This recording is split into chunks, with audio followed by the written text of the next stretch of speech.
Good morning everybody. आप सभी लोगों का स्वागत है मेरे यूट्यूब चैनल पर। और देखिए हम पढ़ना स्टार्ट करते हैं जीएस। और जीएस में जो सब पढ़ेंगे सबसे पहले हम ज्योग्राफी स्टार्ट करते हैं आज। और जो हमारी पहली क्लास होगी वो ज्योग्राफी पर होगी। और आज से हम ज्योग्राफी की क्लासेस स्टार्ट करेंगे और रेगुलर कंप्लीट ज्योग्राफी करेंगे। उसके बाद सीरियल वाइज सारे सब्जेक्ट हमें जीएस के पढ़ने, आर्ट साइड के भी हम सारे सब्जेक्ट कवर करेंगे और साइंस के भी तीनों कोर्स हम यहाँ कवर करेंगे। तो सबसे पहले आज हम जो पढ़ने वाले हैं वो ज्योग्राफी के बारे में पढ़ने वाले हैं। और ज्योग्राफी स्टार्ट करते हैं। तो देखिए पढ़ना स्टार्ट करते हैं। भूगोल। देखिए सबसे पहले आप जानते ही हैं इसका शाब्दिक अर्थ। इसका शाब्दिक अर्थ क्या होता है? तो भू का अर्थ क्या होता है? तो पृथ्वी। और गोल आप समझते ही हैं राउंड। देखिए अगर बात करी जाए तो इसे इंग्लिश में क्या बोलते हैं? तो इसे बोलते हैं इंग्लिश में ज्योग्राफी।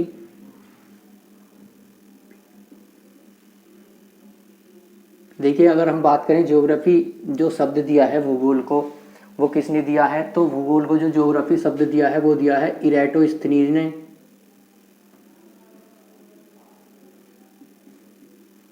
ये क्वेश्चन कई बार पूछा गया है कि बताइए भूगोल को ज्योग्राफी शब्द देने वाले व्यक्ति कौन थे? तो वो व्यक्ति कौन थे? तो वो इराटोस्थनीज थे। इराटोस्थनीज ने ही भूगोल को ज्योग्राफी शब्द दिया है। ये क्वेश्चन कई बार पूछा जा चुका है। देखिए अब हम देखते हैं ज्योग्राफी जो शब्द है इसका शाब्दिक अर्थ क्या है। तो इसका शाब्दिक अर्थ ये दो शब्दों से मिलकर बना है। इसमें जियो का अर्थ होता है पृथ्वी और ग्राफिक अर्थ जो है उसका अर्थ है वर्णन, अर्थात पृथ्वी का वर्णन।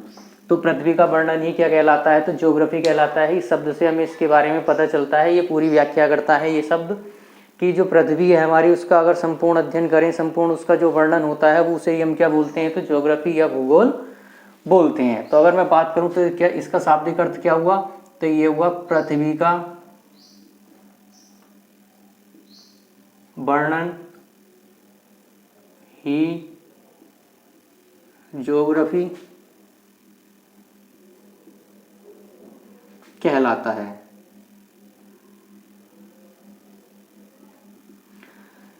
देखिए ये तो हमें शाब्दिक अर्थ का पता चल गया कि जो ज्योग्राफी शब्द है वो किसने दिया है और उसका शाब्दिक अर्थ क्या होता है। अब देखिए अगर मैं बात करूं तो ज्योग्राफी के हम दो पार्टों में बांट कर पढ़ने वाले हैं। क्या क्या पार्ट हैं उसके वो देखना है हमें। तो जो पहला पार्ट हम पढ़ने वाले हैं वो होगी वर्ल्ड ज्योग्राफी।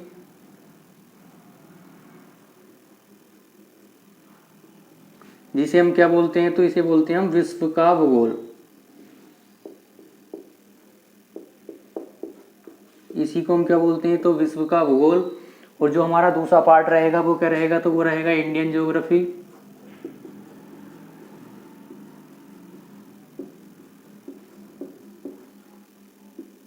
या भारत का भूगोल।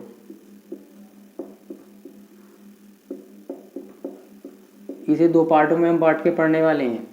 देखिए आप सभी स्टूडेंट्स एग्ज़ाम भी देते हैं और आप रेगुलर पढ़ भी रहे हैं तो आप देखते ही होंगे जो आप क्वेश्चन करते हैं, जो आप पेपर सेट देखते हैं या जो भी प्रीवियस ईयर के आप क्वेश्चन देखते हैं उसमें जो अधिकतर पोर्शन रहता है ज्योग्राफी का वो भारत के भूगोल से अधिकतर क्वेश्चन आपको देखने को मिलते हैं।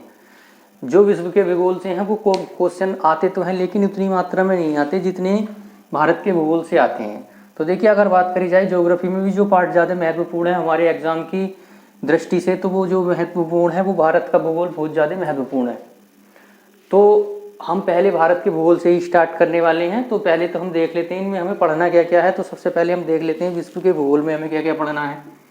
तो इसमें हम क्या पढ़ेंगे? तो इसमें हम पढ़ेंगे ब्रह्मांड, पहला पॉइंट। इसमें हमें क्या है? सारे आकाशीय पिंडों के बारे में पढ़ना है।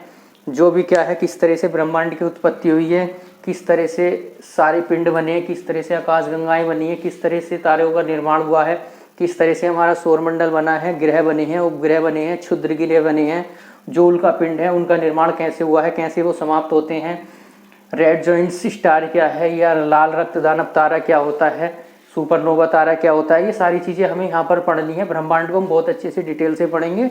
उसके बाद जो हमारा दूसरा टॉपिक इसमें रहेगा वो क्या रहेगा? तो वो रहेगा हमारा वायुमंडल।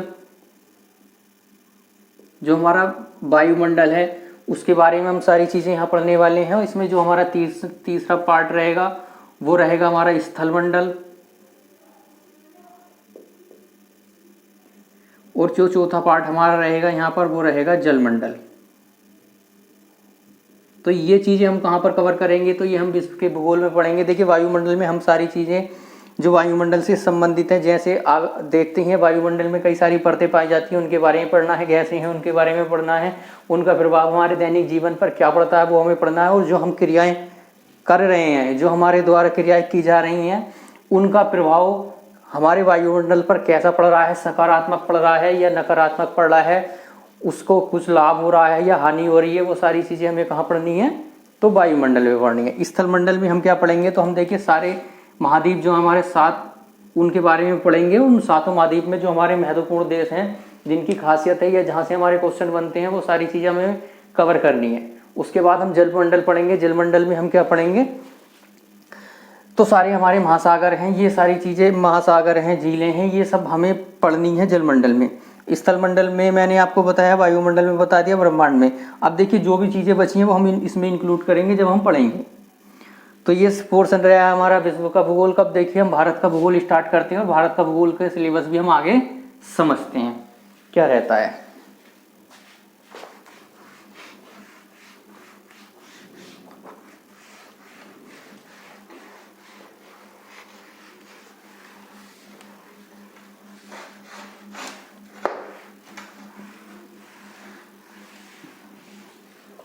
तो देखिए आज स्टार्ट हम करते हैं क्या, भारत का भूगोल।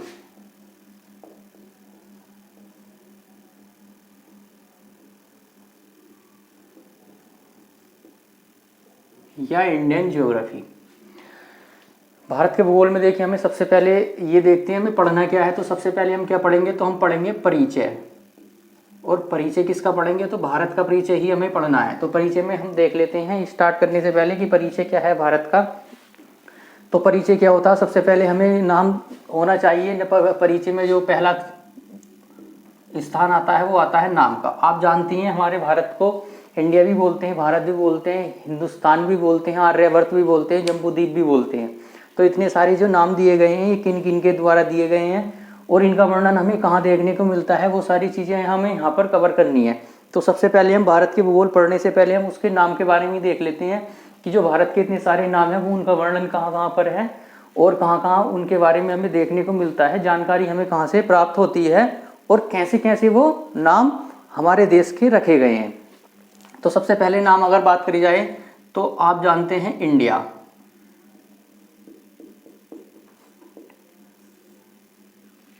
देखिए आप जानते हैं इंडिया नाम हमारे भारत का कैसे पड़ा। देखिए आप जानते हैं, आप आगे हम हिस्ट्री में पढ़ेंगे, हमारे यहाँ पर क्या है, बहुत विदेशी आएंगे, है ना, और विदेशी वो भिन्न भिन्न स्थानों से आएंगे और भारत में वो प्रवेश करेंगे।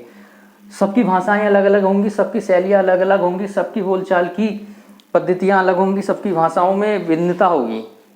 तो देखिए उन्हीं के आधार पर क्या है, उन विदेशियों ने हमारे भारत को बहुत सारे नाम दिए हैं और उन्हीं के आधार पर ये नाम पड़े हैं। तो सबसे पहले हम इंडिया देखते हैं, तो हमारा देश का नाम इंडिया कैसे पड़ा है। तो देखिए आप जानते हैं उत्तर भारत में एक नदी बहती है और जिसका नाम क्या है, सिंधु।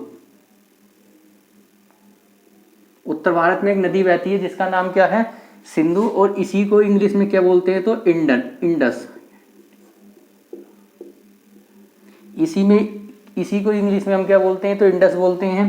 देखिए क्या है हमारे अभी, अब जब आगे हिस्ट्री पढ़ेंगे तो उसमें आपको पता चलेगा हमारे यहाँ पर कौन आएंगे, तो यूनानी आएंगे और इन्हीं यूनानी को हम क्या बोलते हैं, तो ग्रीक बोलते हैं। अब देखिए जैसे ही यूनानी भारत में प्रवेश करे या यूनानी भारत में आए तो उन्होंने देखा सिंधु नदी भारत में बहती है और उन्होंने सिंधु को क्या कहा, इंडस कहा, और इंडस से शब्द क्या बना, तो इंडिया बना, और ऐसे हमारे देश का नाम क्या पड़ा, इंडिया पड़ा। अब देखिए आई बात समझ में।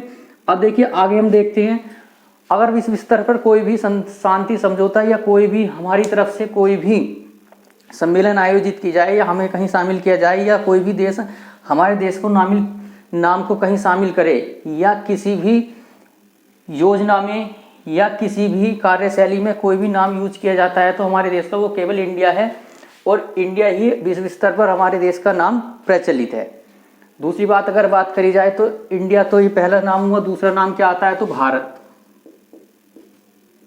भारत हमारे देश का नाम कैसे पड़ा? तो देखिए हमारे यहाँ पर एक क्या है, भरत नाम के राजा हुआ करते थे और उन्हीं के नाम पर क्या पड़ा है, हमारे देश का नाम भारत पड़ा है। उसके बाद अगर बात करी जाए तो तीसरा नाम क्या आता है, तो हिंदुस्तान।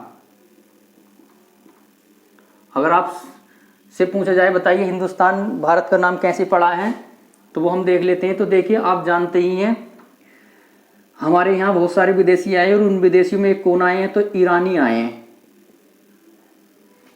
ईरानी आए हैं, ईरान के रहने वाले थे और ईरानी आए हैं, और वो जो भाषा बोलते थे वो फारसी बोलते थे। और फारसी में जो होता है का उच्चारण नहीं होता है से का उच्चारण नहीं होता है, वो से का उच्चारण क्या होता है। अब देखिए इसका प्रभाव क्या पड़ा है हमारे यहाँ, से के उच्चारण है होने से हमारे देश के नाम पर क्या प्रभाव पड़ा। देखिए ये सिंधु नदी है, अब जब ये भारत में आए तो इन्होंने सिंधु को क्या कहा, हिंदू कहा, और हिंदू से ही क्या बना, तो हिंदुस्तान बना, और हिंदुस्तान में रहने वाले क्या कहलाए, तो हिंदुस्तानी कहलाए। इसके बाद अगर बात करी जाए तो तीसरा नाम क्या आता है, तो आर्यवर्त आता है। आर्यवर्त, देखिए आप सभी जानते हैं जो आर्य थे, आर्य कहाँ के रहने वाले थे, तो मध्य एशिया के। आर्य कहाँ के रहने वाले थे, मध्य एशिया के, और मध्य एशिया से ही ये क्या है हमारे भारत में प्रवेश करे। और ऐसा हमें किसने बताया है, तो ऐसा बताने वाले कौन थे, तो मैक्स मूलर। मैक्स मूलर ने हमें ये बताया कि जो आर्य मध्य एशिया में रहते थे वो ही क्या है भारत में आए, और हम सभी क्या हैं आर्यों की ही संतान हैं। तो देखिए क्या है, जहां पर आर्य आकर बसे और वही उसी क्षेत्र को क्या कहा गया, आर्यावर्त। तो इसलिए हमारे देश का नाम क्या पड़ा, तो आर्यावर्त पड़ा, और इसी के आधार पर हमारे देश के ये 4 नाम आए। देखिए कभी कभी आपको एक नाम और सुनने को मिलेगा, और इसको हम क्या बोलते हैं, तो जम्बूद्वीप। ये कहाँ मिलेगा आपको देखने को, तो देखिए आप जानते ही हैं हमारे धार्मिक ग्रंथ हैं और उन्हें हम क्या कहते हैं, पुराण हैं। और प्लस आप जानते ही हैं बौद्ध धर्म से संबंधित जो ग्रंथ हैं इन्हें हम कहते हैं बौद्ध ग्रंथ। उनमें भी आपको हमारे देश का नाम जम्बूद्वीप देखने को मिलेगा। तो ये इस तरह से हमारे देश का जो नाम है उसका परिचय हमने देखा, किस आधार पर हमारे देश का क्या क्या नाम पड़ा है। तो ये एक सामान्य सा परिचय हमने देखा था। यहाँ से क्वेश्चन क्या बनता है, तो क्वेश्चन देखिए यहाँ से क्या बनता है। सबसे पहले आपसे पूछा जाएगा बताइए अंतर्राष्ट्रीय स्तर पर हमारे देश का नाम क्या चलता है, तो आप बताएंगे इंडिया। जैसे आप संविधान की पहली अनुसूची में देखते हैं तो इंडिया दैट इज भारत है ना, तो वहाँ भी हमें देखने को मिलता है। तो वहाँ भी ये वर्णन किया गया है जो इंडिया है वही क्या है, भारत है। भारत आप जानती है भरत राजा के नाम पर पड़ा है। हिंदुस्तान कैसे पड़ा, वो ईरानियों ने दिया है या पारसियों ने दिया है। आर्यवर्त जो आर्य आए हमारे देश में और जिस क्षेत्र में वो रहे उसे क्या कहा गया, आर्यवर्त, और उसी के नाम पर हमारे देश का नाम क्या पड़ा, तो आर्यवर्त पड़ा। उसके बाद आप जानते हैं जम्बूद्वीप कैसे पड़ा, तो जम्बूद्वीप हमें कहाँ कहाँ देखने को मिलता है, तो पुराण और बौद्ध ग्रंथों में हमें देखने को मिलता है। अब देखिए ये तो हमने सामान्य से परिचय देख लिया। अब हमें ये देखना है कि जो भारत है हमारा देश है वो हमारे इस पृथ्वी पर कहाँ पर बसा हुआ है, किस स्थान पर है, उसकी लोकेशन हमें कैसे पता चले, उसके आसपास के देश कौन कौन से हैं, ये सारी चीज़ें हमें पता होनी चाहिए। वो कैसे पता चलेंगी, तो वो हम देखते हैं।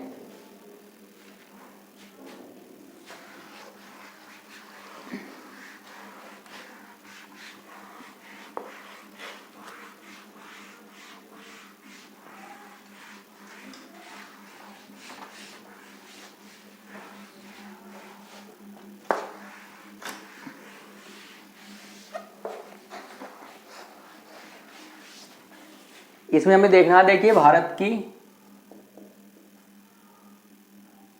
स्थिति, भारत की स्थिति क्या है। तो देखिए भारत की स्थिति हमें कहाँ पता करनी है, तो पृथ्वी पर पता करनी है। तो पृथ्वी पर अब हम क्या पढ़ने वाले हैं, तो हम एक पृथ्वी का प्रारूप पढ़ेंगे और उसी के आधार पर हम भारत की स्थिति का पता करेंगे कि हमारा भारत उस पृथ्वी पर कहाँ है। तो हम भारत की स्थिति में हम कैसे ज्ञात करेंगे, तो हम इसमें क्या पढ़ेंगे, तो पृथ्वी का प्रारूप।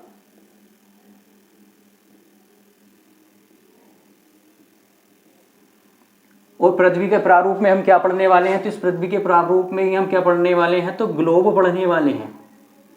और आप जानते ही हैं ग्लोब के आधार पर ही हमें क्या है, सारे देशों की स्थिति पता चल जाती है, कौन सा देश कहाँ पर है या उस देश में कौन सी रेखा गुजरती है, ये सारी चीज़ें हमें क्या है ग्लोब से ही पता चलती हैं। तो ग्लोब हम पढ़ने वाले हैं और आपको पता ही है या आप हम सब जानते ही हैं ग्लोब की खोज किसने की थी, तो वो की थी मार्टिन बेहम। इस ग्लोब की खोज करने वाले व्यक्ति कौन थे, तो मार्टिन बेहम थे। अब देखिए आप जानते ही हैं ग्लोब पढ़ना स्टार्ट करते हैं और ग्लोब से ही हम क्या है अपने भारत की स्थिति ज्ञात करते हैं। दोस्तों देखिए सबसे पहले हम देखते हैं ये क्या है, मान लीजिए क्या है, आप जानते हैं ये क्या होते हैं ग्लोब के या हमारी पृथ्वी के दोनों क्या है ध्रुव हैं। और इसको हम क्या बोलते हैं क्योंकि उत्तर की ओर है तो ये क्या है उत्तरी ध्रुव, और ये क्या है दक्षिण की ओर है तो इसे हम क्या बोलते हैं दक्षिणी ध्रुव। तो आप हमारी पृथ्वी के दो पोल हैं, एक उत्तरी पोल है, एक क्या है साउथ पोल है, एक क्या है नॉर्थ पोल है, एक उत्तरी ध्रुव है, एक क्या है दक्षिणी ध्रुव है। अब देखिए अब कैसे इसकी स्थिति पता करें, ये ग्लोब क्यों बनाया गया, तो देखिए हम पृथ्वी पर जो नहीं कर सकते थे वो हमने ग्लोब पर किया। हमने इस ग्लोब के ऊपर क्या है कुछ काल्पनिक रेखाएं खींची, काल्पनिक रेखाएं खींची गई इस ग्लोब के ऊपर, क्या खींची गई तो काल्पनिक रेखाएं।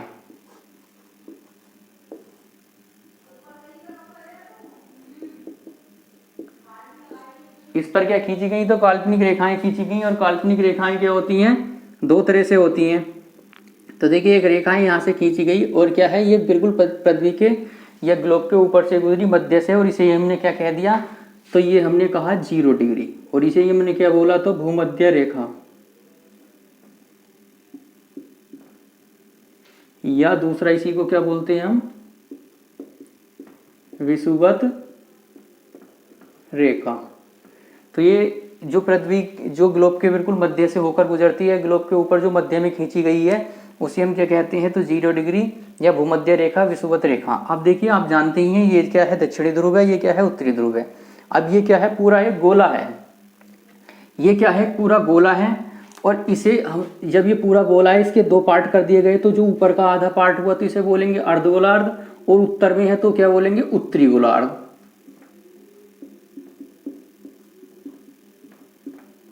अब देखिए जो नीचे वाला बचा इसे हम क्या बोलेंगे दक्षिण में है तो इसे बोलेंगे हम दक्षिणी गोलार्ध।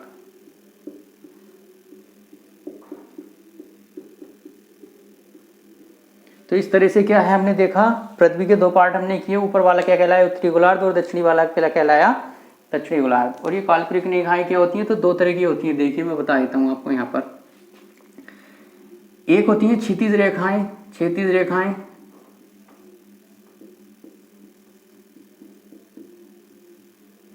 एक होती है ऊर्ध्वाधर रेखाएं।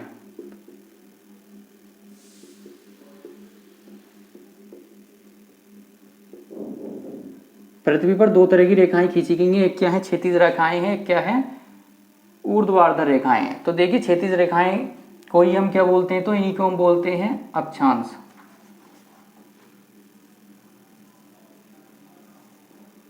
इन्हीं को हम क्या बोलते हैं अक्षांश बोलते हैं।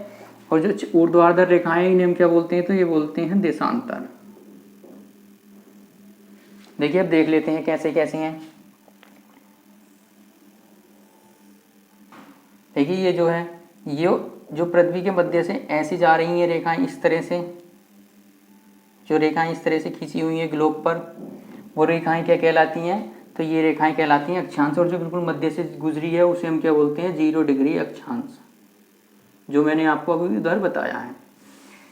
देखिए जैसे ये 0 डिग्री अक्षांश है आप जानते हैं यहाँ पर क्या है तो ये ध्रुव है, और ये क्या कहलाता है तो 90 डिग्री, और ये भी क्या कहलाता है तो 90 डिग्री। ये क्या कहलाता है नॉर्थ और ये क्या कहलाता है साउथ। तो ये दोनों क्या है पोल हैं। अब देखिए ये 0 डिग्री है तो 0 डिग्री से 90 इधर है और 0 डिग्री से 90 क्या है इधर है। अब देखिए जैसे ये 0 डिग्री खींची गई है रेखा, अब जैसे ही अक्षांश रेखाएं खींची गई हैं वैसे ही अब देख लेते हैं देशांतर रेखाएं भी देखते हैं।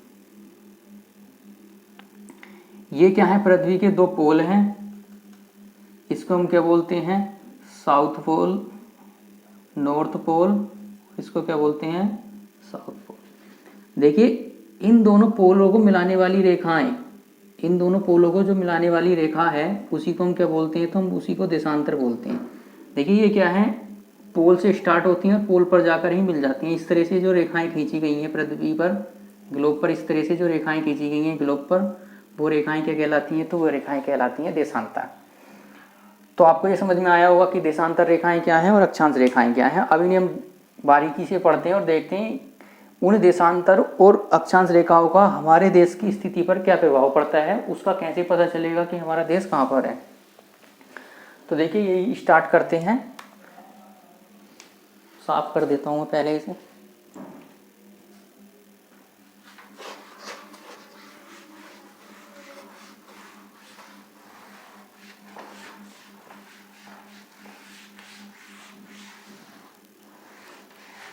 तो सबसे पहले हम देख लेते हैं अक्षांश रेखाओं के बारे में ही पढ़ लेते हैं। तो देखिए जो पृथ्वी के बिल्कुल मध्य से गुजरती है उसे हम क्या बोलते हैं? 0 डिग्री या भूमध्य रेखा या विषुवत रेखा या 0 डिग्री अक्षांश। देखिए जैसे 0 डिग्री है, आप जानते हैं ये क्या है? 90 डिग्री है, और ये भी क्या है? तो 90 डिग्री है। तो देखिए जैसे 0 डिग्री है तो 90 इसके इधर है और 90 रेखाएं क्या हैं? इधर हैं। तो कुल मिलाकर कितनी हो गई? कुल अक्षांश कितने हैं? कुल अक्षांश कितने हैं? तो 180, और प्लस 0 वाला भी अगर हम जोड़ दें तो कितने हो जाते हैं? 181। अब देखिए अगर बात करी जाए तो देखिए जैसे ये 0 डिग्री है तो एक ऊपर भी है, 2 है, 3 है, 4 है, ऐसे, और ऐसी क्या है? नीचे की ओर भी गया होगा, 1 2 3 4 5। तो देखिए ऐसे ही कहीं क्या है? यहाँ पर एक रेखा खींची गई है, ये इस तरह से, और एक रेखा क्या है? यहाँ पर नीचे खींची गई है। तो ये वाली जो रेखा खींची गई है इसे बोलते हैं 23.5 डिग्री नॉर्थ, और इसको क्या बोलते हैं? 23.5 डिग्री साउथ। तो देखिए अगर बात करी जाए तो इसे क्या नाम दिया गया है? तो इस रेखा को जो नाम दिया गया है इसे दिया गया है कर्क रेखा, और इस रेखा को क्या नाम दिया गया है? तो इसे नाम दिया गया है मकर रेखा।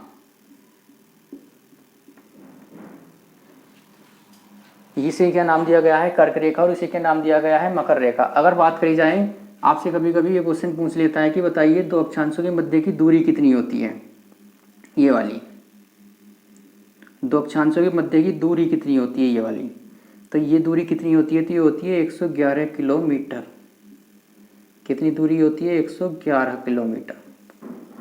तो आपको पता चला होगा अक्षांश क्या होते हैं। तो पृथ्वी पर, ग्लोब पर खींची गई काल्पनिक रेखाएं जो इस तरह से खींची जाती हैं, क्षैतिज रेखाएं जो खींची गई हैं वही क्या कहलाती हैं? तो अक्षांश कहलाती हैं।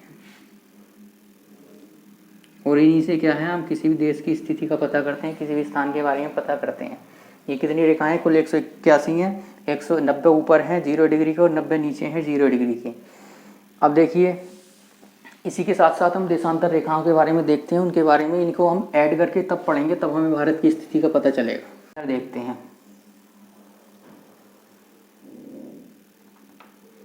देखिए ये क्या है? दोनों पोल हैं, और जो दोनों पोलों को मिलाने वाली रेखा होती है इसको हम क्या बोलते हैं? 0 डिग्री देशांतर। अब देखिए ये 0 डिग्री देशांतर, आप जानते हैं कोई भी वृत्त कितनी डिग्री का होता है? 360 डिग्री का। उसे हमने दो पार्टों में बांट लिया, तो इसका मतलब क्या कर दिया है? उसे आधा। अब देखिए हमने किस किस साइड में बांटा है? वो तो उत्तरी और दक्षिणी साइड में बांटा था। तो इसे कैसे बांटा है? ये तो इसका इधर का पश्चिम हो गया, इसके इधर का क्या हो गया? पूर्व। तो ये वाला क्या हो गया? तो ये हो गया पूर्वी गोलार्ध। और देखिए ये वाला क्या है? तो ये क्या है? तो ये है पश्चिमी गोलार्ध।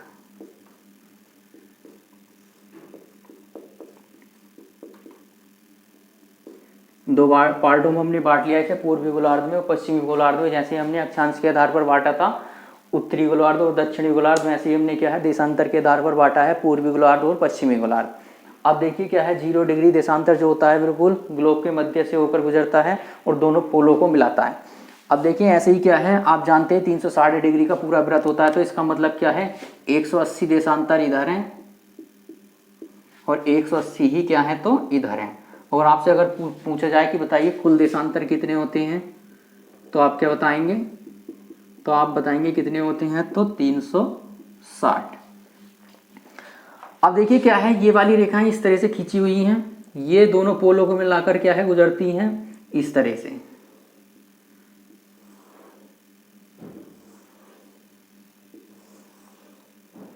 तो इस तरह से क्या है, पृथ्वी ग्लोब पर दो तरह की काल्पनिक रेखाएं हैं, एक को हम अक्षांश बोलते हैं, एक को हम क्या बोलते हैं, देशांतर। तो वो मैंने आपको दोनों को बताया है, अलग अलग बिल्कुल दिखाया है चित्र के माध्यम से कि काल्पनिक रेखाएं जो खींची गई हैं वो अक्षांश क्या होती हैं और देशांतर क्या होते हैं। अब देखिए अभी ये अगर सिंगल सिंगल हैं, दोनों अलग अलग हैं, तो ये हमें किसी भी स्थान का बोध नहीं करा सकते जब कोई इनको ऐड नहीं करेंगे। अब अक्षांश और देशांतर जब हम मिलाकर एक ग्लोब बनाएंगे तभी हमें पता चलेगा कि किस तरह से किसी भी स्थान की स्थिति का पता किया जाता है, या किसी भी स्थान की या किसी भी देश की स्थिति ग्लोब पर अंकित की जाती है। तो देखिए हम उसके बारे में अब आगे पढ़ते हैं।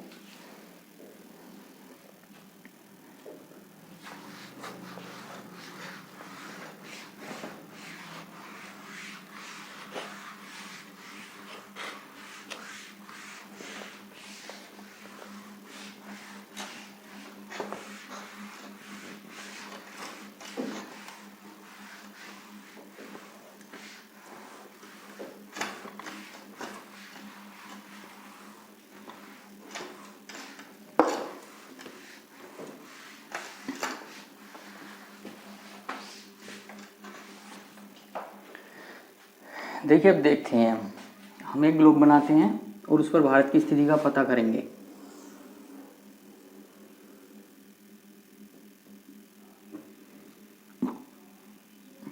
देखिए मध्य से जो ऊंची गुजरती है इसे हम क्या कहते हैं, तो इसे हम बोलते हैं 0 डिग्री अक्षांश या विषुवत रेखा।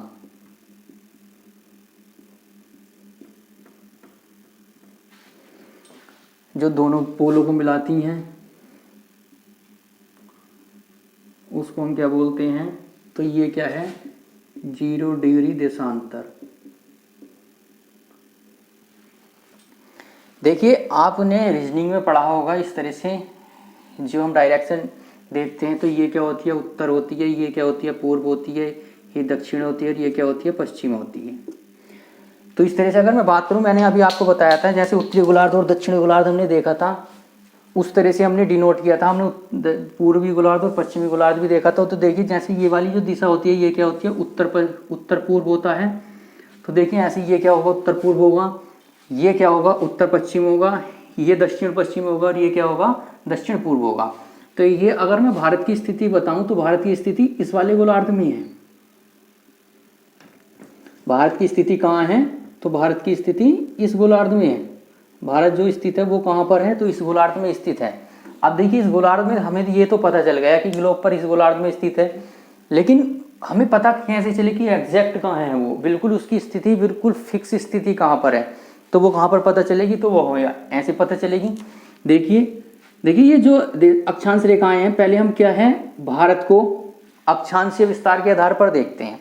तो देखिए आप जानते हैं जैसे ये रेखा 1-1 डिग्री पर खींची हुई है, तो ऐसे क्या है, यहाँ भी खींची हुई है कोई रेखा यहाँ पर भी होगी, और कोई रेखा क्या है ऐसे जाती हुई और भारत को टच करके ऐसे निकल रही होगी।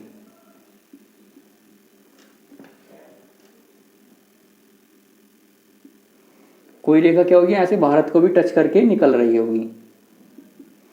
देखिए फिर कोई रेखा ऐसे भी जा रही होगी कि भारत के बिल्कुल मध्य से गुजर रही हो, और जो कोई रेखा ऐसे भी जा रही होगी जो क्या है, यहाँ से गुजर रही हो। तो देखो क्या है, अगर हमें अक्षांश का पता चल जाए कि ये वाला अक्षांश कौन सा है, तो वो हम बता देंगे कि भारत के दक्षिण बिंदु से कौन सा अक्षांश जाता है, उसका हमें पता चल जाए तो वो हमें बिल्कुल फिक्स पता चल जाएगा। उसके बाद अगर मैं बात करूँ, ये जो रेखा जा रही है इस वाले अक्षांश का हमें पता चल जाए कि मध्य से कौन सा अक्षांश गुजरता है, तो हमें स्थिति का पता चलेगा। अगर हमें क्या है, ये सबसे उत्तरी बिंदु से जो अक्षांश गुजर रहा है, अगर इसका भी हमें पता चल जाए कि ये कितने डिग्री अक्षांश है, तब भी हमें पता चल जाएगा।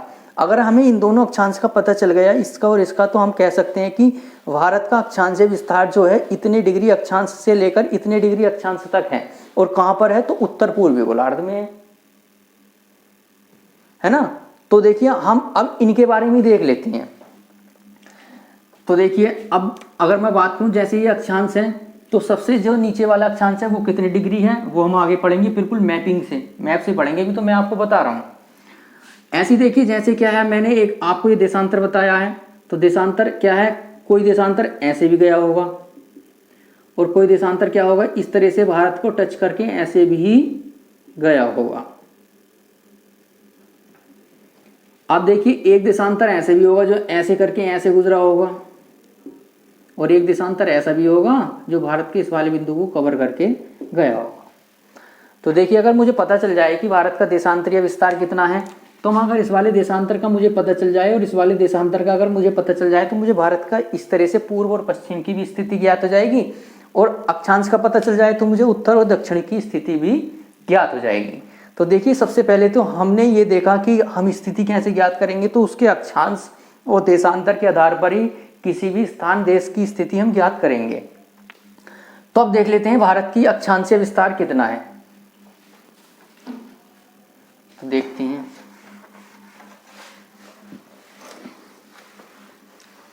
पहले हम क्या है थ्योरी में देखेंगे, उसके बाद हम मैपिंग करके भी इसको समझेंगे। तो लिखिए, देखिए भारत का अक्षांशीय विस्तार,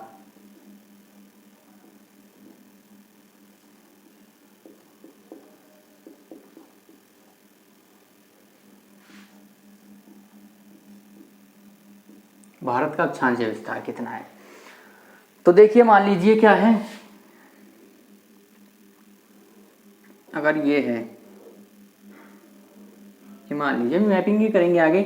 मैंने आपको बताया कि एक अक्षांश यहाँ से गुजर रहा है, तो ये जो अक्षांश है ये कौन सा है, ये जो अक्षांश है ये कौन सा है, ये जो अक्षांश है ये कौन सा है, और ये जो देशांतर है ये कौन सा है, ये देशांतर जो है वो कौन सा है। तो अक्षांश से देखिए सबसे पहले हम अगर बात करें दक्षिणी में, क्योंकि हम 0 डिग्री से स्टार्ट करते हैं और ऊपर की ओर जाते हैं, तो पहले हम क्या है दक्षिण बिंदु वाला अक्षांश ज्ञात करेंगे। तो ये जो भारत के सबसे दक्षिण वाला बिंदु से जो अक्षांश गुजरता है ये कितना है, तो ये है 8 डिग्री 4 मिनट उत्तरी अक्षांश से लेकर, उत्तरी अक्षांश से लेकर कहां तक है, तो ये वाला जो अक्षांश गुजरता है ये कितना है, तो 37 डिग्री 6 मिनट उत्तरी अक्षांश। देखिए आपके दिमाग में क्वेश्चन ये आ रहा होगा कि हमने दोनों जगह उत्तरी उत्तरी क्यों नहीं लिखा, यहाँ पर दक्षिणी अक्षांश से उत्तरी अक्षांश क्यों नहीं लिखा। इसलिए नहीं लिखा क्योंकि हम केवल किसकी बात कर रहे हैं, तो केवल उत्तरी गोलार्ध की बात कर रहे हैं, दक्षिणी गोलार्ध से कोई मतलब नहीं है। अगर दक्षिणी गोलार्ध में जाते हैं हम तो केवल दक्षिणी अक्षांश ही लिखते। अब उत्तरी गोलार्ध की बात चल रही तो केवल उत्तरी गोलार्ध ही लिखा जाएगा, क्योंकि हम विषुवत रेखा से उसकी तुलना कर रहे हैं, ना कि हम अपने देश के गुजरने वाले अक्षांश से। तो ये क्या है भारत का अक्षांशीय विस्तार, 8 डिग्री 4 मिनट उत्तरी अक्षांश से लेकर 37 डिग्री 6 मिनट उत्तरी अक्षांश तक। देखिए अगर बात करी जाए तो ये तो हो गया आपका अक्षांशीय विस्तार। अगर अब मैं बात करूं देशांतरीय विस्तार,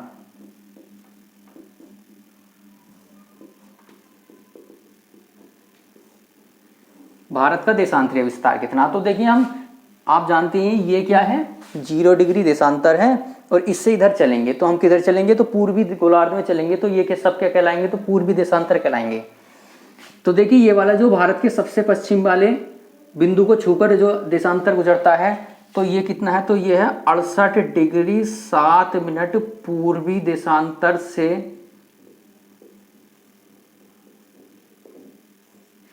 कितना है, तो 97 डिग्री 25 मिनट पूर्वी देशांतर।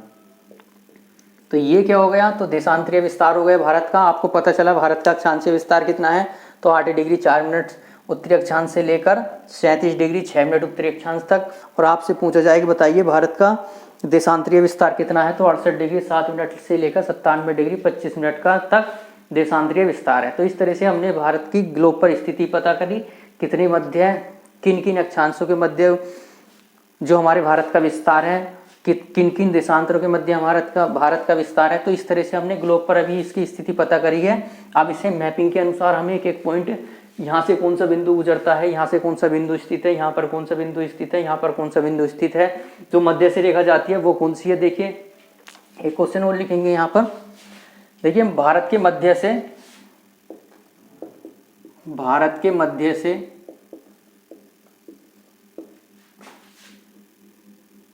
गुजरने वाला अक्षांश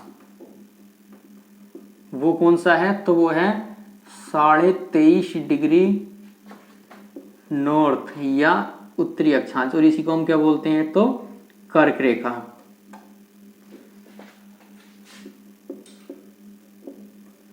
देखिए अगर आपसे पूछा जाए कि बताइए भारत के मध्य से गुजरने वाला देशांतर जिसके अनुसार हम भारत का टाइम निर्धारित करते हैं तो वो कौन सा देशांतर है, तो वो देखते हैं कौन सा देशांतर है। तो अगर मैं बात करूं भारत के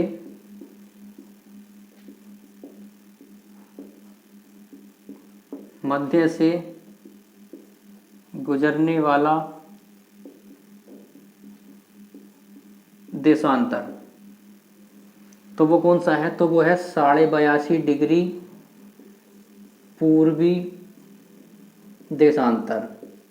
और इसी के आधार पर क्या है हमारे देश का टाइम निर्धारित किया जाता है।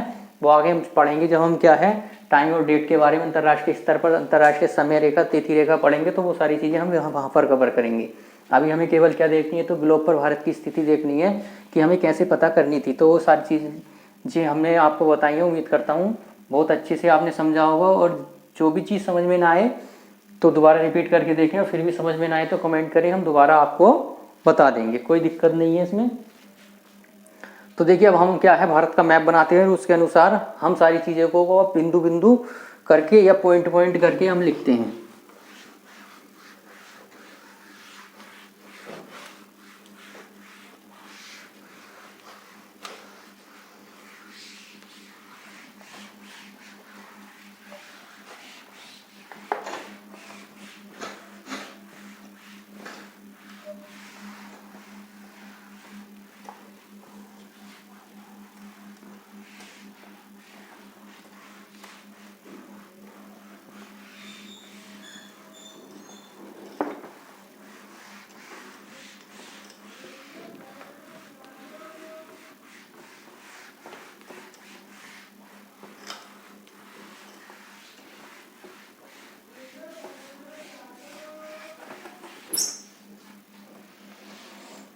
तो देखिए अब हम देखते हैं भारत का भौगोलिक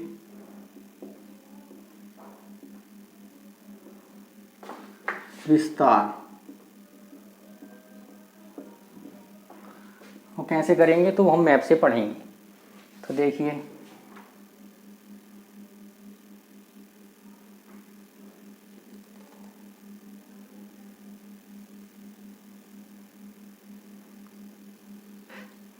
छोटा ही मैप बनाएंगे क्योंकि इतनी जगह है नहीं।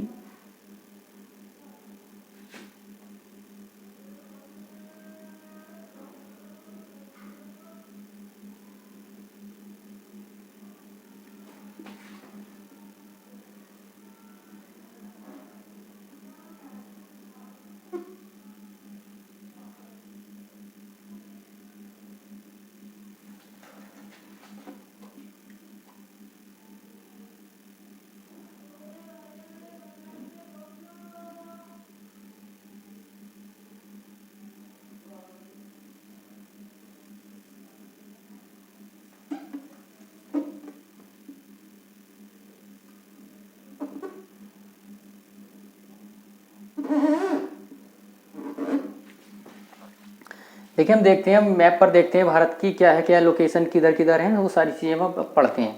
तो देखिए मैंने आपको बताया था यहाँ से स्टार्ट करते हैं। तो ये क्या था भारत का सबसे दक्षिण बिंदु, और यहाँ से कौन सा अक्षांश गुजरता है, तो भारत का सबसे दक्षिण बिंदु से गुजरने वाला ये अक्षांश जो है यहाँ से गुजरता है 8 डिग्री 4 मिनट उत्तरी अक्षांश।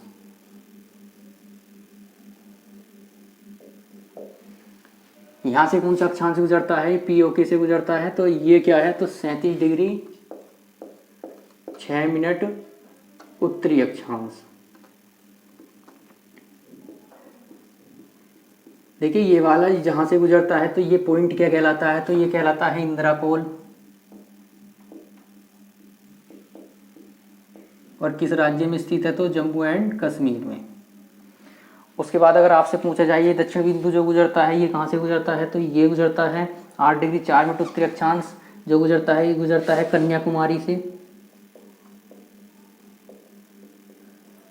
और इस बिंदु का जो नाम है उसका नाम है कैप कैमोरिन। इस बिंदु का क्या नाम है, तो कैप कैमोरिन। अगर आपसे पूछा जाए बताइए भारत की मुख्य भूमि का दक्षिणतम बिंदु कौन सा है, तो आप क्या बताएंगे, कैप कैमोरिन। कितने डिग्री पर है, तो 8 डिग्री 4 मिनट उत्तरी अक्षांश पर।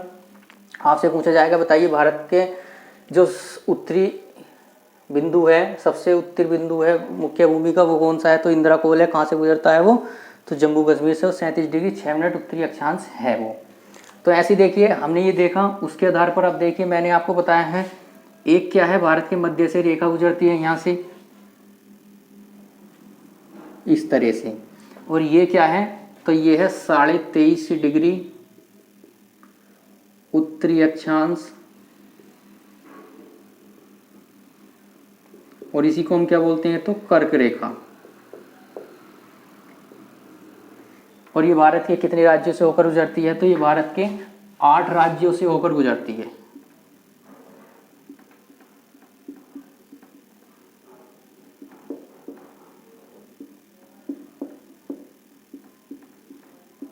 कहाँ से गुजरती है? तो भारत के 8 राज्यों से होकर गुजरती है। अब कौन कौन से राज्य हैं तो अगर आप लिखना चाहें तो लिख लीजिए। तो सबसे पहले यहाँ पर जो पड़ेगा, यहाँ पर गुजरात पड़ेगा, गुजरात के बाद मध्य प्रदेश पड़ेगा, मध्य प्रदेश के बाद गुजरात के बाद पड़ेगा राजस्थान, मध्य प्रदेश, उसके बाद आएगा छत्तीसगढ़, उसके बाद जो आएगा झारखंड,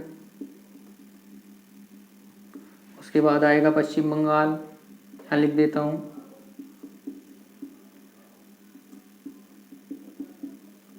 उसके बाद क्या आएगा? त्रिपुरा, फिर क्या आएगा? मिजोरम।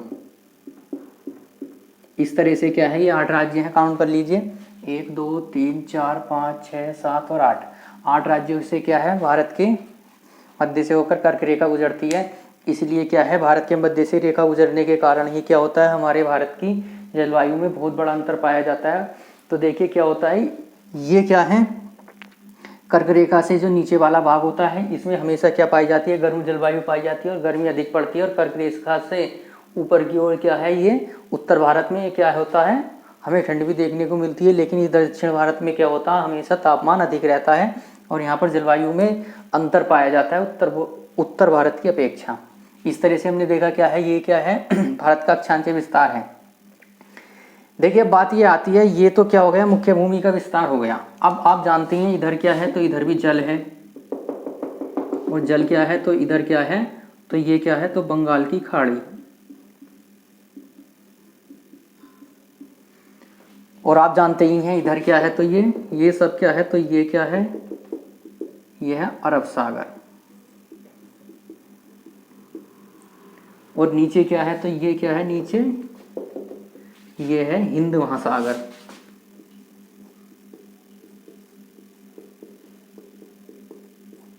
ये क्या है, तो हिंद महासागर है। देख लेते हैं, देखिए अब बात तो ये आती है ना कि अरब सागर में हमारा एक द्वीप है जिसे हम बोलते हैं लक्षद्वीप। यहाँ पर हमारा एक द्वीप है जिसे हम क्या बोलते हैं, अंडमान निकोबार।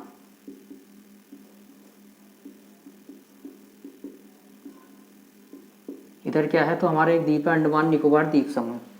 अब ये अंडमान निकोबार द्वीप समूह क्या है, इस तरह से फैला हुआ है। अब क्या है, ये भी भारत के अधिकार क्षेत्र में है, लेकिन ये क्या है 8 डिग्री 4 मिनट से नीचे तक फैला हुआ है। तो अब बात ये आती है कि फिर यहाँ से कौन सा अक्षांश गुजरता है। तो मैंने ये जो बताया है ये आपको क्या है, ये भारत की मुख्य भूमि का सीमा विस्तार है, यह मुख्य भूमि का क्या है, अक्षांशीय विस्तार है। ये है मुख्य भूमि का अक्षांशीय विस्तार। अगर आपसे पूछा जाए, बताइए भारत का जो बिल्कुल दक्षिणतम बिंदु है, अगर वो आपसे मुख्य भूमि नहीं लगाए, उसमें पूछे भारत का दक्षिणतम बिंदु, तो फिर क्या है, वो ये पॉइंट होगा, वो हम बताते हैं अभी आपको कौन सा होगा। अगर आपसे पूछा जाए क्वेश्चन की बताइए भारत की मुख्य भूमि का दक्षिणतम बिंदु कौन सा है, मुख्य भूमि, ये है ना, ये है मुख्य भूमि, और वो क्या है, द्वीप है, वो मुख्य भूमि नहीं है ना। अब वो पूछेगा भारत का दक्षिणतम बिंदु या भारत का अंतिम बिंदु, तब आपको वो बताना है। और जब वो मुख्य भूमि लगाकर पूछे तो आपको क्या बताना है, तो कैप कैमोरी। तो देखिए ये वाला जो है ये पड़ता है ग्रेट निकोबार, और यहाँ से क्या है, एक अक्षांश गुजरता है जो ग्रेट निकोबार से होकर गुजरता है, और इसी अक्षांश को हम क्या बोलते हैं, तो इसको बोलते हैं 6 डिग्री 4 मिनट उत्तरी अक्षांश। ये क्या है, तो 6 डिग्री 4 मिनट उत्तरी अक्षांश, और कहाँ से गुजरता है, तो ग्रेट निकोबार से। और अगर आपसे पूछा जाए इस पॉइंट का क्या नाम है, तो इस पॉइंट का क्या नाम है, इस पॉइंट का नाम है इंदिरा, ऊपर लिख देता हूं मैं, इस पॉइंट का जो नाम है, इसका नाम है इंदिरा पॉइंट।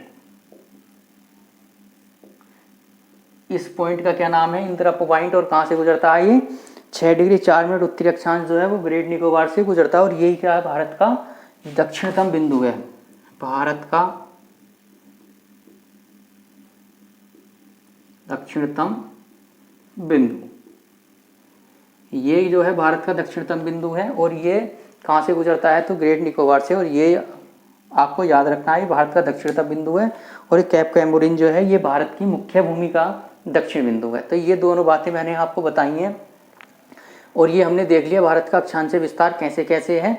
तो हमने देखा, अगर आपसे पूछा जाए बताइए भारत का अक्षांशीय विस्तार कितना है, तो आप बताएंगे 8 डिग्री 4 मिनट उत्तरी अक्षांश से लेकर 37 डिग्री 6 मिनट, क्योंकि हम मुख्य भूमि काउंट करते हैं उसमें। फिर आपसे पूछा बताइए भारत का दक्षिणतम बिंदु कौन सा है, तो आप बताएंगे इंदिरा पॉइंट। और कितने चीज़ें आपको अच्छे से समझ में आई होंगी। अब देखिए आगे हम देखते हैं, तो हम देखते हैं भारत का, देखिए हमने ये इस तरह से तो हमने इसका विस्तार देखा है। अभी हमें क्या देखना है, तो इस तरह से और विस्तार देखना है, कितने देशांतरों के मध्य में भारत पड़ता है, तो हमें अब देखना है। तो देखिए आगे देखते हैं।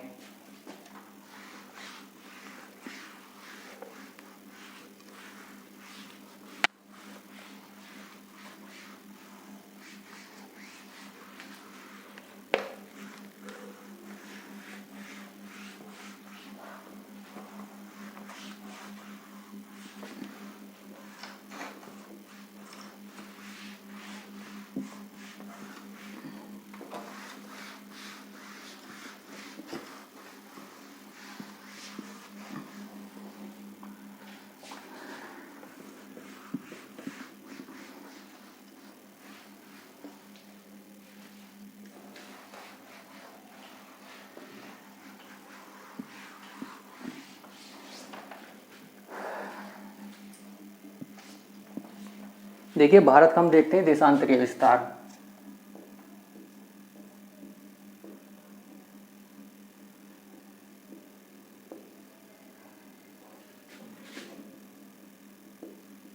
वो आपको मैं पहले ही बता चुका हूँ कहाँ से कहाँ तक है। तो 68 डिग्री 7 मिनट उत्तरी पूर्वी देशांतर से लेकर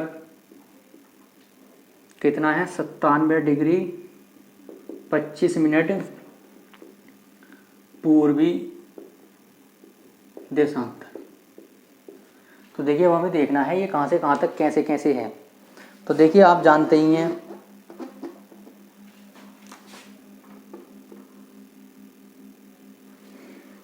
ये भारत का क्या है, सबसे पश्चिमी बिंदु, और ये भारत का क्या है, सबसे पूर्वी बिंदु है।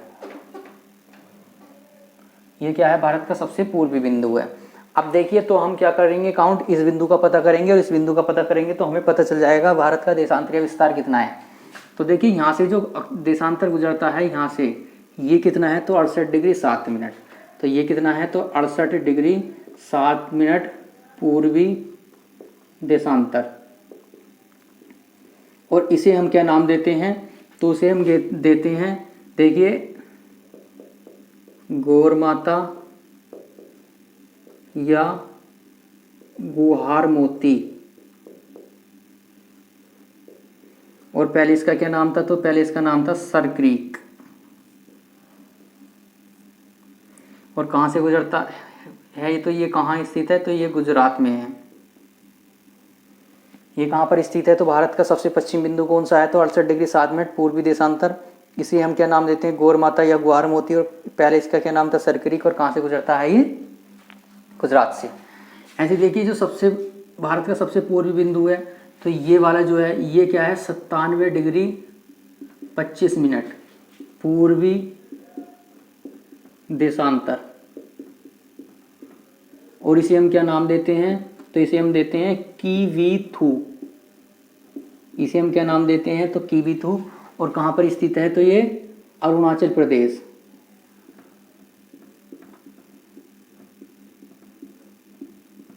कहाँ पर स्थित है ये, तो अरुणाचल प्रदेश में स्थित है। ये बिंदु। तो भारत का अगर आपसे पूछा जाए सबसे पश्चिमी बिंदु कौन सा है तो आप बताएंगे ग्वारमोती या गोरमाता। कहाँ पर है? 68 डिग्री 7 मिनट पर गुजरात में स्थित है। और आपसे पूछा जाए भारत का सबसे पूर्वी बिंदु तो आप क्या बताएंगे? 97 डिग्री 25 मिनट पूर्वी देशांतर, और इसे हम क्या बोलते हैं? कीवीथू। और कहाँ स्थित है? तो अरुणाचल प्रदेश में। और देखिए पहले इसका जो नाम था वो था वालंगू। ये भी याद रखेंगे, कभी कभी आपसे पूछ लेता है पुराना नाम भी। तो हमने क्या देखा? तो भारत का हमने अक्षांशीय विस्तार भी देखा है, हमने भारत का देशांतरीय विस्तार भी देखा। तो ये सारी चीज़ें हमें पता चलती हैं कि अब भारत का अक्षांशीय विस्तार और देशांतरीय विस्तार से हमें ये पता चल जाती है कि ग्लोब पर स्थिति क्या है भारत की। ये सारी चीज़ें समझ में आई होंगी आपको। अब देखिए ये तो हमने क्या है भारत का ग्लोब पर विस्तार देखा है। अब हम क्या पढ़ने वाले हैं? तो हम भारत के सबसे पहले जो सीमाएं हैं, जो भारत की सीमाएं हैं चारों ओर से, वो हम पढ़ेंगे। भारत की स्थलीय सीमा भी हम पढ़ेंगे, भारत की जलीय सीमा भी हम पढ़ेंगे, भारत के जो पड़ोसी देश हैं उनके बारे में हम पढ़ेंगे, उनके साथ कितनी सीमा लगती है, कौन कौन सी सीमा लगती है, वो सारी चीज़ें हमें पढ़नी है। उन सीमाओं पर किस चीज़ को लेकर विवाद है, पहले क्या विवाद थे जो खत्म हो चुके हैं वो कौन से विवाद हैं, या जो वर्तमान में विवाद चल रहे हैं वो सारे विवाद कौन से हैं, वो सारे विवाद हमें पढ़ने हैं। किस देश के साथ हमारी किसकी कितनी सीमा है वो सारी चीज़ें हमें पढ़नी है। जो हमारा समुद्र में पड़ोसी देश हैं उनके साथ कितनी कितनी दूरी है हमारी, या कौन कौन से पड़ोसी देश हैं उनके साथ संबंध कैसे हैं और क्या क्या उनके साथ हमारे रिलेशन हैं, और क्या क्या चीज़ें हमें उनसे भौगोलिक तौर पर जोड़ती हैं, वो सारी चीज़ें हमें पढ़नी है। ये सारी चीज़ें हम पढ़ेंगे कल की क्लास में। तो देखिए समझता हूँ सभी को बहुत अच्छे से समझ में आया होगा। भारत का हमने स्थिति देखी, विस्तार देखा, अक्षांशीय विस्तार देखा, ग्लोब पर देखा हमने उसका देशांतरीय विस्तार। तो ये सारी चीज़ें बहुत अच्छे से आपको समझ में आई होंगी। और फिर भी आपको कोई बिंदु या कोई भी पॉइंट आपको समझ में नहीं आया हो तो वो आप कमेंट्स में लिखकर मुझे बता सकते हैं, मैं आपको कल रिपीट कर दूंगा।